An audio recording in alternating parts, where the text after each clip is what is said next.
소화 스프링클러 하면 보통 천장에 달린 배관만 떠올리시죠? 근데 그게 다가 아니에요. 사실 진짜 중요한 건 그 배관들을 든든하게 받쳐주는 행거라는 건데요. 오늘은 바로 이 보이지 않는 영웅, 행거 설치의 핵심 규칙들을 아주 쉽고 명확하게 파헤쳐 보겠습니다. 자, 그럼 소화 스프링클러 시스템을 실제로 지탱하는 게 뭘까요? 배관 자체는 그냥 쇠파이프잖아요. 그쵸? 이 시스템의 엄청난 무게를 견디고 또 가장 중요한 순간, 바로 불이 났을 때 제대로 작동하게 만드는 힘. 그게 바로 이 행거들의 정교한 네트워크에서 나옵니다. 이게 없으면 글쎄요, 그냥 비싼 고철덩어리나 다름없죠? 그래서 오늘 우리가 살펴볼 내용입니다. 먼저 행거가 도대체 왜 이렇게 중요한지 그 기본부터 알아볼 거고요. 그리고 가지배관, 교차배관과 주배관, 또 수직배관 순서로 규칙을 차근차근 짚어볼 겁니다. 마지막엔 꼭 기억해야 할 핵심 숫자들만 딱 정리해 드릴게요. 네, 그럼 첫 번째 순서입니다. 본격적인 숫자에 들어가기 전에 이 행거라는 부품이 왜 화재 안전의 숨은 영웅이라고 불리는지 그 이유부터 한번 짚고 넘어가죠. 간단히 말해서 행거는 스프링클러 시스템의 뼈대라고 생각하시면 돼요. 이 뼈대가 튼튼해야 전체 시스템이 제 역할을 하겠죠. 이 규칙들을 지키느냐 마느냐가 바로 제대로 작동하는 시스템과 완전한 실패를 가르는 결정적인 차이가 되는 겁니다. 이건 그냥 이렇게 하면 좋다는 권장사항이 아니에요. 시스템 전체가 무너지는 걸 막는 말 그대로 필수 안전장치입니다. 자, 그럼 이제 본격적으로 규칙들을 살펴볼까요? 가장 먼저 가지배관입니다.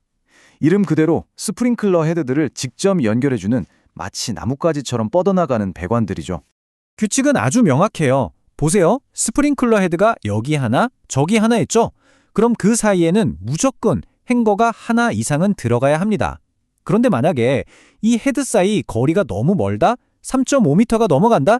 그럴 땐 중간에 행거를 추가로 더 설치해서 행거와 행거 사이의 거리가 3.5m를 넘지 않도록 해야 한다는 거죠. 네, 바로 이 숫자입니다. 3.5m. 가지배관에서는 꼭 기억해야 할 첫 번째 핵심 숫자예요. 행거 사이의 최대 간격 3.5m입니다. 그런데 말이죠. 행거 규칙이 여기서 끝이 아니에요. 특히 상향식 스프링클러 헤드의 경우에는 특별한 규칙이 하나 더 붙습니다. 바로 이격거리에 대한 건데요. 그러니까 행거가 헤드를 잘 받쳐주는 것도 중요하지만 반대로 너무 가까이 붙어 있어도 안 된다는 얘기입니다. 왜 그럴까요? 간단합니다.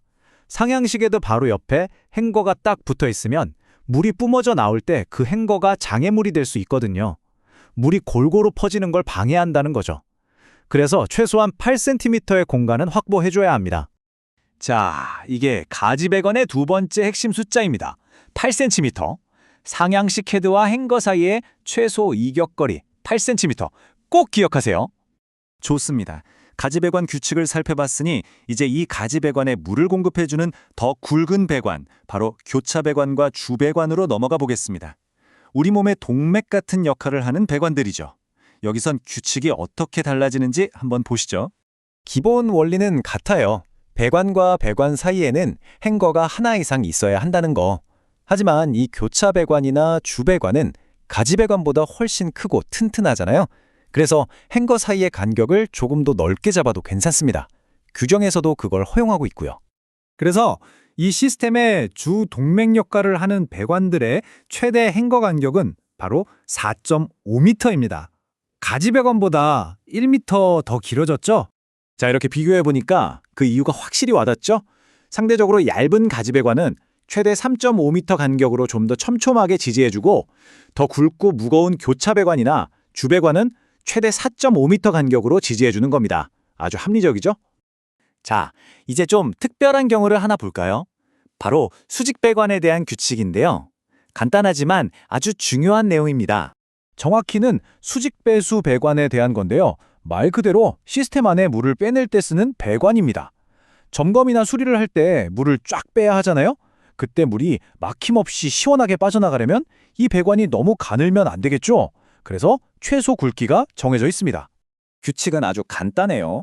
이 수직 배수 배관의 지름, 즉 구경은 50mm 이상이어야 한다는 겁니다. 이 정도는 돼야 막히지 않고 제 역할을 할 수 있다는 거죠. 네, 또 하나의 핵심 숫자입니다. 50mm. 수직 배수 배관의 최소 구경은 50mm라는 거 기억해 두세요. 자, 그럼 지금까지 우리가 살펴본 핵심 안전 숫자들 머릿속에 확실히 각인시킬 수 있도록 빠르게 한번 정리해 보겠습니다. 첫 번째, 가지배관의 행거 최대 간격 바로 3.5m. 두 번째, 교차배관과 주배관의 행거 최대 간격은 4.5m. 세 번째, 상향식 헤드와 행거 사이에 둬야 하는 최소 이격거리 8cm. 그리고 마지막 네 번째, 수직 배수배관의 최소 구경 50mm였습니다. 3.5m, 4.5m, 8cm, 50mm. 어때요, 이 숫자들? 그냥 보면 정말 별거 아닌 것 같죠? 하지만 이 사소해 보이는 숫자 하나하나가 바로 우리의 생명을 지키는 안전의 약속입니다. 지금 여러분이 계신 곳, 여러분의 현장은 과연 이 약속을 잘 지키고 있을까요? 이 작은 숫자들의 힘이 모여서 정말 가장 중요한 순간에 우리 모두를 지켜줄 겁니다.